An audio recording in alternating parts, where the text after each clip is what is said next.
हरे कृष्णा, राधे राधे, सर्वांना प्रणाम।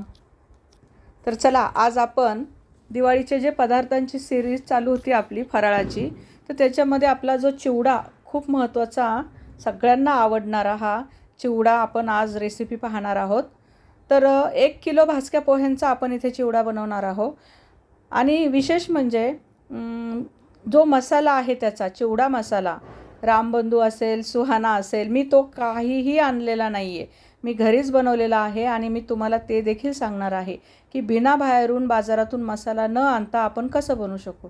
तर बघा, तर इथे आपण सर्वप्रथम पोहे घेतले आहेत 1 किलो, ठीक आहे।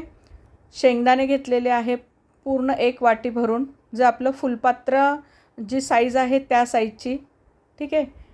1 वाटी मी भाजकी डाळ घेतलेली आहे, 1 वाटी आणि त्याच्या थोडंसं अजूनवर असं सुकं खोबरं मी कट करून घेतलं आहे, बारीक बारीक त्याचे तुकडे करून घेतलेले आहेत। इथे कोथिंबीर घेतलेली आहे, ठीक आहे। कढीपत्ता घेतलेला आहे। या पद्धतीने। आणि मसाले, हे पहा मसाल्यामध्ये मी काय केलेलं आहे, 3 मोठे चमचे लाल तिखट घेतलेला आहे, 1 चमचा चाट मसाला घेतलेला आहे, 1 चमचा जिरेपूड, 1 चमचा धनेपूड, मीठ, 1 चमचा हळद, ठीक आहे। या पद्धतीने हे सगळं मिक्स करून मी हा मसाला तयार करून घेतलेला आहे घरच्या घरी।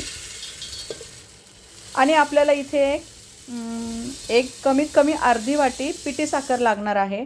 तर आपण ती शेवटी, एकदम शेवटी ठेवूया, कारण की आपण कसं होतं, हा तिखट पदार्थ आहे आणि जर गरम ह्याच्यामध्ये आपण पिठी साखर नाही टाकू शकत, म्हणून आपण पिठी साखर शेवटी ठेवणार आहोत, ठीक आहे। तर आधी सर्वप्रथम मी एक मोठं पातेलं घेतले आहे, गॅसवर चढवलं आहे। इथे बघा भाजके पोहे सगळ्यात प्रथम मी ते चाळून घेतले आहे छानपैकी, कारण आपण बाजारातून जेव्हा आणतो त्याच्यामध्ये खूप सारे कचकच वगैरे असू शकते, तर आपण ते भाजून घेऊया आणि नंतर आपण ते सगळे चाळून घेऊया आणि भाजून घेऊया, ठीक आहे। तर इथे पोहे माझ्या एका पातेल्यात पुरत नव्हते, म्हणून मी 2 पातेल्यात देखील भाजून झाल्यानंतर ठेवलेले आहेत, ठीक आहे। याप्रमाणे एका ठिकाणी मी इथं तेल कढईमध्ये तापायला ठेवलं आहे, जे आपण 1.5 वाटी, जवळजवळ 1.5 वाटी खोबऱ्याचे असे छोटे छोटे स्लाइस करून आपण जे तुकडे केले होते ते आपण तळून घेणार आहे, मंद आचेवर गुलाबी कलर येईपर्यंत। कारण सर्वप्रथम मी खोबरंच तळून घेत आहे, कारण कसं आहे, ज्यावेळेस तेल अगदी थोडंसं साधारण तापलेलं असतं त्यावेळेस पटकन आपण हे तळून घेऊ शकतो। नाहीतर नंतर काय होतं, शेवटी तेल खूप तापलं ना की लगेच असं जळून जाऊ शकतात खोबरे, त्याच्यामुळे आपण हे आधीच तळून घेतलं आहे। इथे आपले जे पोहे आहे ते थोडेसे मी भाजकेच असतात, परंतु आपण तरी थोडेसे त्याला भाजून घ्यायचे। मग त्याच्यावर मी पहिल्यांदा खोबरं तळून टाकलेलं आहे, पहा। नंतर खूप छान इथे शेंगदाणे, जे आपण शेंगदाणे घेतले आहेत ते देखील इथे छान तळून घ्यायचे आहे। शेंगदाण्यांना आहे ना कमीत कमी एक 5 मिनटं तरी तळावं बारीक ह्याच्यावर, कारण काय होतं ना, आतून मग नंतर सादळल्यासारखे वाटतात। मग हे जे मी खूप छान 5 मिनटं तळल्यामुळे ना इतके कुरकुरीत शेंगदाणे झालेत ना, हे पण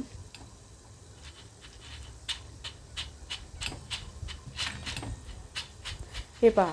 तर इथे छान हे शेंगदाणे तळून झाले आहेत, हे देखील मी खोबऱ्यासकट पोह्यांवर टाकून घेत आहे। घरच्या साहित्यामध्ये फक्त पोहे आणले तरी होऊन जातात। हे इतका चिवडा इतका छान होतो, झणझणीत, चमचमीत, खूप छान होतो। बघा इथे शेंगदाणे टाकले आहेत।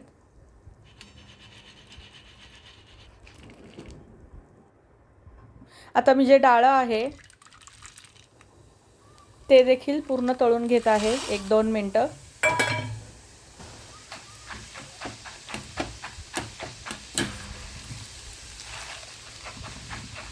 आणि हां, विशेष म्हणजे बिना कांदा लसूणचा, जे कोणी कांदा लसूण खात नसतील त्यांच्यासाठी देखील ही रेसिपी खूप उपयोगाची आहे, कारण बिना कांदा लसूणची हा आपण चिवडा करत आहे। तर इथे मी डाळ टाकून घेतलेला आहे। हां, इथे तुम्हाला 2 पातेले दिसतात, कारण का तर एका मोठ्या पातेल्यामध्ये बसलं नाही. आपल्याला दिसताना वाटतं 1 किलोच पोहे, परंतु ते वजनी कमी हलके असतात, त्याच्यामुळं खूप म्हणजे असं त्याला मोठं पातेलं लागतं. तर तेवढं माझ्याकडे नव्हते म्हणून मी 2 पातेल्यामध्ये असं करून घेतलं. हां, आणि इथे नंतर मी थोडेसे हिरव्या मिरच्या, तुम्हाला सांगायचं राहिलं, सॉरी, हिरव्या मिरच्या ज्या आहेत, एक 5 ते 6 हिरव्या मिरच्या मी बारीक बारीक कट केल्यात आणि त्या देखील इथे तळून घेतलेल्या आहेत. दोन्हीमध्ये सारखं असं मी प्रमाण करते दोन्ही पातेल्यात. तसं पण आपण ते नंतर एकत्रच करणार आहोत एका पातेल्यामध्ये. आता मी इथे कढीपत्ताही टाकला, कोथिंबीर देखील टाकली, ती पण छान तडतडती आहे बघा. ते छान एकदम सगळं तळून घेतलं. हां, आता हा जो मसाला मी जो घरी बनवला, चिवडा मसाला जो आपण इथे घरीच बनवून घेतला, तो मी ह्याच्यात टाकला.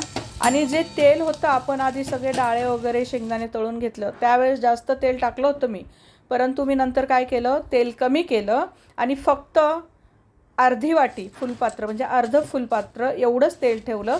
आणि नंतरनं मिरची, हिरवी मिरची आणि आपलं लाल तिखट वगैरे म्हणजे मसाला सगळा, ठीक आहे. या पद्धतीने मी तेवढंच तेल घेतलं नंतरनं, म्हणजे कमी केलं, थोडक्यात तळण्यापुरतं ठेवलं होतं, बाकी नंतरनं कमी केलं. आता हे मी छान सगळं मिक्स करून घेते आहे, एकत्र असं एकसंग करून घेते आहे सगळं. पहा, इथे एका पातेल्यामध्ये झालेला आणि इथे दुसऱ्या फक्त आपण ह्याच्यासाठी वेगवेगळे पातेले केले की आपल्याला छान हलवता येईल.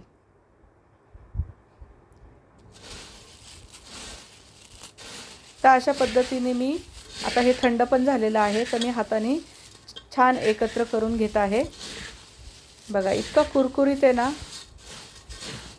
खूप छान होतोय. तर या पद्धतीने तुम्ही सगळ्यांनी चिवडा बनवा आणि मला प्लीज कमेंटमधून सांगा की तुमचा चिवडा कसा झाला आहे, माझी रेसिपी आवडली का. आणि मला तर वाटते मी जो आत्ता चिवडा बनवते आहे तो पहिल्यांदाच इतका सुंदर होतो आहे का, तर फक्त तुमच्या सगळ्यांचं ते तेवढं प्रेम आहे, तुम्ही माझे व्हिडिओज पाहत आहात, त्याच्यामुळे मला अजून उत्साह येत आहे. आणि जेवढ्या पण रेसिपीज मला दाखवता येतील मी तेवढ्या तुम्हाला सगळ्यांना शेअर करणार आहे.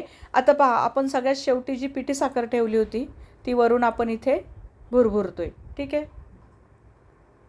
आणि पुन्हा एकदा सगळा चिवडा आपण एकत्र करून घ्यायचा छान. म्हणजे बघा, चाट मसाला, पिठी साखर आणि लाल तिखट, मीठ याच्यामुळं काय होणार आहे, संपूर्ण पौष्टिक असा चिवडा होणार आहे. तिखट, गोड, आंबट, खारट अशा पद्धतीने इतका हा सुंदर चिवडा लागणार आहे. आता आपण छान एकत्र करून घेऊया. आणि ह्याला कढीपत्त्याचा आणि कोथिंबीरीचा इतका सुंदर सुगंध येतोय ना, खूपच छान येतोय. म्हणजे अशी कमी वाटतच नाही आहे की कांदा लसणाची काहीच कमी ह्याच्यामध्ये वाटत नाही आहे. तुम्ही एकदा या पद्धतीने करून पहा. इथे पहा, सगळा मी एकत्र केला आहे.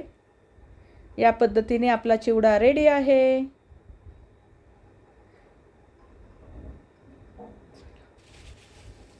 हे पहा,